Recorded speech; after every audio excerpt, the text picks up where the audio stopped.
Welcome to the Toys of Christmas Past, Part 2.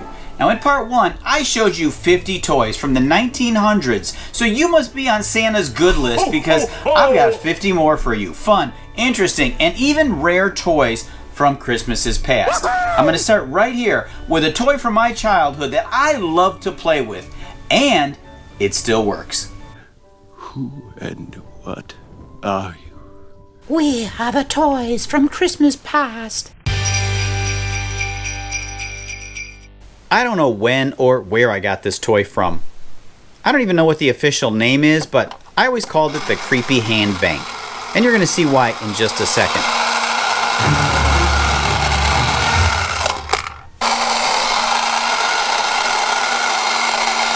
That still makes me smile today. This is what I would call a classic 1960s toy. It's a Cragston cable car. It has everything you would want in an old toy. It's mechanical, electrical, it has directional lights, it's made out of metal, it's extremely well made. I'm sure you're just as interested in seeing how it works.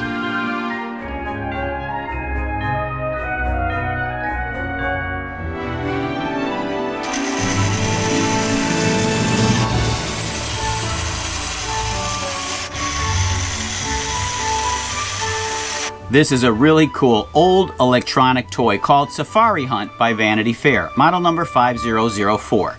The object of this toy is to shoot the gun, which has a beam, and it hits the sensor on the gorilla. And if you hit the target, the gorilla will keel over and die. The gun stopped working a while ago, but I did manage to figure out a workaround using a flashlight. Check it out.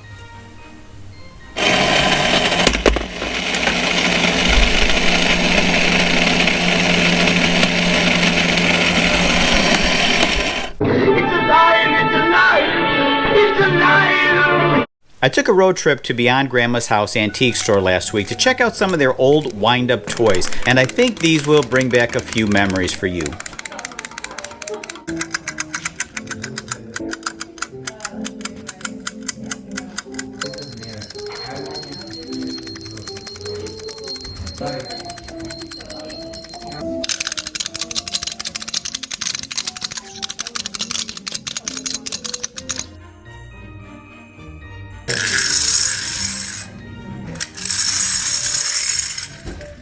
Here's an early version of Monopoly from the mid-1930s, which sold for $2.50.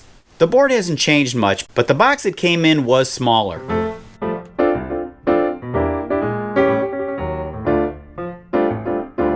The houses and hotels were wooden. The two dice are smaller. There were 10 original playing pieces. I'm missing 2 of them, and I think they stopped producing this cannon, the iron, and the shoe. Another way to know this is old is because of the community chest cards, where you get a $20 tax refund, you gotta pay the doctor $50, pay the hospital $100 for twins. Bash. Very cool graphics on the outside of the box. Inside is our stackable Bash Man. Here's the Bash toy in the Sears catalog for $2.19. First you take your hammer, then you aim it straight. Hold it tight, swing it right, bash! It's great! I like it! This is a baseball pinball game. It keeps track of runs, hits, balls, strikes, and outs. Flip the spring lever and see where the ball lands. The small metal ball lands in one of these slots to determine whether you get a ball, a strike, a base hit, a double, a triple, a home run, or an out. After you get 3 outs, just clear the balls with a couple of levers and it's ready for the other team to play. This is quite an engineering marvel if you ask me. This is a fun game for 1 to 4 players. You prepare your weapon and set the game up by putting a tray of 5 marbles in each corner. Load a marble into the chamber and begin firing through the opening. The object of the game is to shoot 2 balls through each of the 2 holes on your side, striking the bell in the center in the process. The first person with 4 successful shots is the winner. I made $50,000 in the stock market today. I had twins. I went to the poor farm. I'm on Millionaire Acres. That's life. The game of life. The game of life. This version is from the 1960s. When you play the game of life. It comes with millions of dollars, insurance policies, stock certificates, and promissory notes. The cars move around the board. Blue pegs for the boys and pink for the girls. It also came with these Share the Wealth cards. This game was designed extremely well. It even had slots in the storage boxes to hold the money neatly while playing. Remember this noise? Life is still available today, only it has undergone many, many design changes over the years. That's live. Here's a wind-up monkey and a duck riding a bicycle. Not only do their legs move, but the three props on their beanies spin around.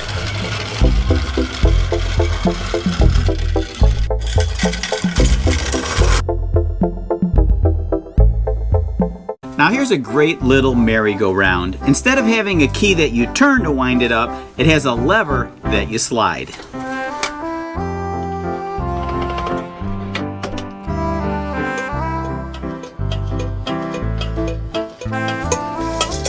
Now that's pretty cool, and it still works amazingly. However, it is missing a few parts. Two of the airplanes are gone, and there were little flags up here. Those are missing as well. Have no fear, I made some replacements. I made a silicone mold from one of the planes. For the four flags, I cut them from sheet metal and attached a stick.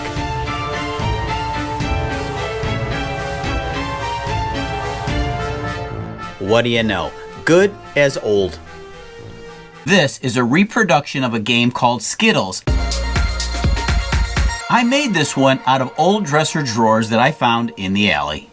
You set up the pins on the red circles, which have various point values. You load up the spinning top, and away it goes.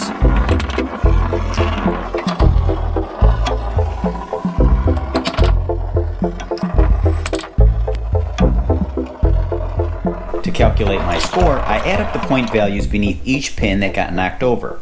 Other players take turns, and whoever has the highest score is the winner. The name of this is called Carom. Carom is a tabletop game of Indian origin where players flick discs, attempting to knock them into the corners of the board. Now this game is very popular in the Indian culture. It's also known by various names in different languages. The cool thing about this one is that it has the manufacturer's mark on the side, so it makes it really easy to date. Now this is a two-sided board. And there's a total of 57 different games that you can play. This is the original bag with all of the game pieces.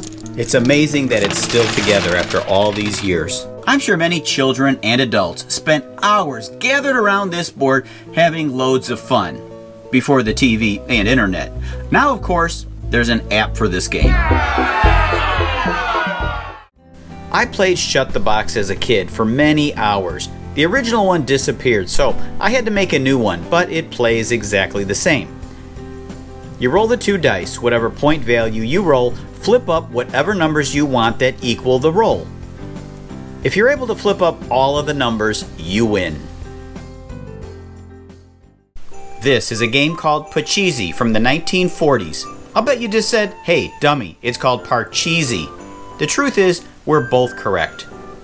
American game makers trademarked the Parcheesi game in 1874 after purchasing the game rights in 1867. Parcheesi is based on Pachisi, a game that originated in India around 1000 BC. This particular game sold at the Bargain Town store in the 1960s for $2.18. Children's Bargain Town for huffy boys or girls 20-inch dragster. Bargain Town's low everyday price, $28.87. Toys R Us. Bargain Town, Bargain Town, Bargain Town. Horseshoe and ring toss game, probably from the 1940s or 50s. The name Knickerbocker Plastic is stamped on the horseshoe, which is how I can get an approximate date for this. Don't Spill the Beans is a 2 to 4 player game where players take turns adding beans to the top of the pot. When enough of the beans get added, the pot tips over and you get to keep the beans, which you're trying to get rid of. This version from the 1960s came with actual real kidney beans. Every kid in my day played cowboys and Indians with toy guns. And every boy will walk tall when he wears a holster and pistol with a Mattel brand. You can tell it's Mattel. It's swell. I don't have instructions, but this looks to be a game where you spin, set up wooden pegs, and put your horses inside the pen. I picked up Pass It On at a flea market for just $1. I never played it. It looks like you set up these 4 plastic sides into a square and place the coins in the tray. Oh, this looks like a lost horse from another game. Maybe someday I'll read the instructions and give it a try. Here's an early aggravation game with a plain brown board. The 4 different colors are seen through the holes on the bottom of the box. Players roll the dice and move their marbles from the base to the home spots. If you land on another player's marble, you send them back to their base, which is very aggravating.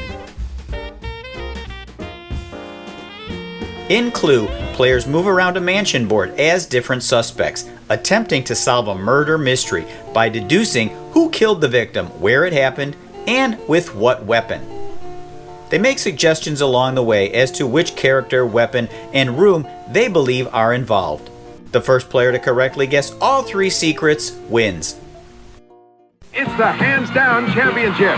If you've got the fastest hands around, you can be a winner at Hands Down. Hands down, be fast to your last, hands down. Hands Down, the fast action game. If your numbers match, be the first to slam down your head. But look out for the blub. No! If you've got the fastest hands around, we've got a game you can win. Hands down, hands down, hands down. Be fast to your last, hands down. Hands Down from Milton Bradley. Here's Hands Down in the Sears catalog for $3.77. Twister! Milton Bradley has a new one. It's a Twister. Gets you all twisted and tangled. It's a Twister. Spin the spinner and call the shop. Twister ties you up in a knot. That's Twister. Yeah, Twister. You gotta get it. Yeah, Twister. From MB. Slapstick is a game where players kneel in front of their colored sections and pick up their cards using the long-handled plastic paddle and place the cards over a pole. There are a bunch of other rules, but I've got 22 more games to get to, so I need to move on. Guess which game I'm playing here with my grandson. Jarts was a fun game. Unfortunately, many people got hurt as well as some dented cars along the way.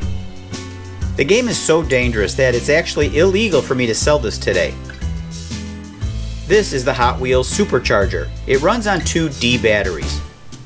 You hook up the track and when the car passes through the spinning wheels, it shoots it out at blistering speeds. A toy video couldn't be complete without including the classic game of Mousetrap.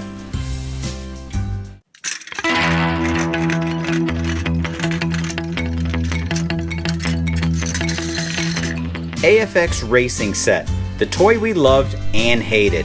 They were always a lot of fun, but very difficult to make it around the track without the car flying off or stopping somewhere along the way.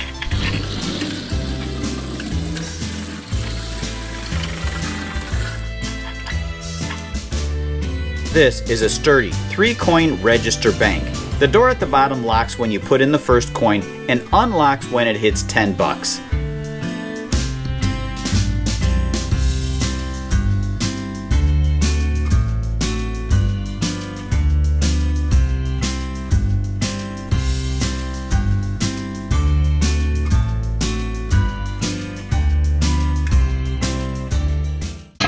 Wheel Sizzlers are here.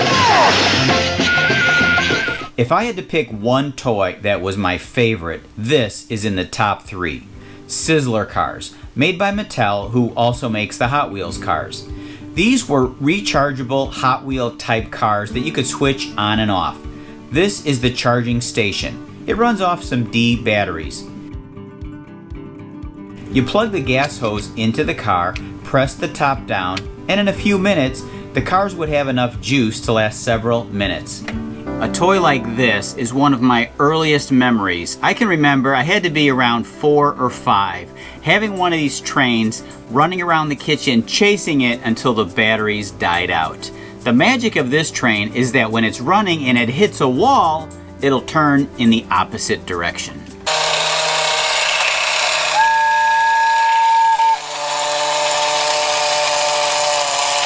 Back in the day, for 24 cents at the Turnstile store, you could have bought yourself a pick-up sticks game. Here's a game called Booby Trap from the 1960s.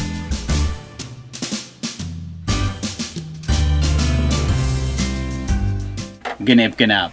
Ready, Marshall? Yeah. Go!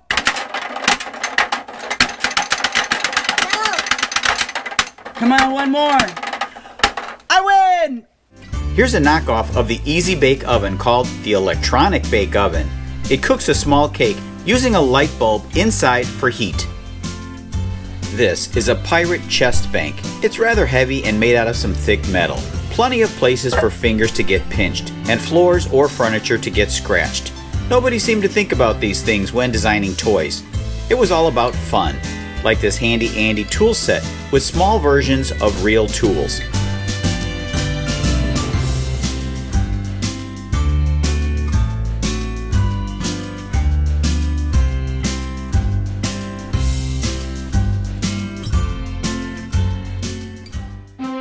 This is an electronic baseball game that I bought in the 1970s.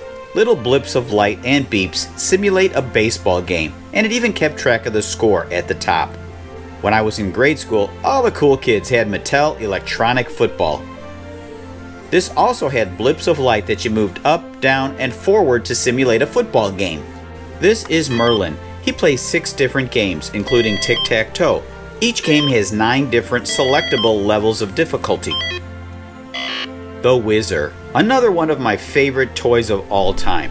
A Whizzer Top toy contains a high-tech bearing that allows it to spin at high speeds and remain upright for a long time. The Whizzer came out in 1969 and was a modern take on the spinning top. You could even put an adapter on the top so you can get this thing to spin upside down on a piece of string. This is a complete erector set, just like you'd find on a store shelf in 1962.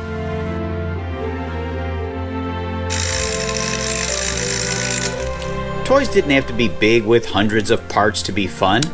Fun might have looked like a Hubley cap gun or a wooden spinning top. Perhaps a clicker to drive our parents crazy. Or even a simple Oscar Mayer wiener whistle. I just showed you 99 toys from Christmas past. That's got to be worthy of a thumbs up, a share, and a subscribe. I'm Tom, this is Allie Picked, and now get ready for toy number 100.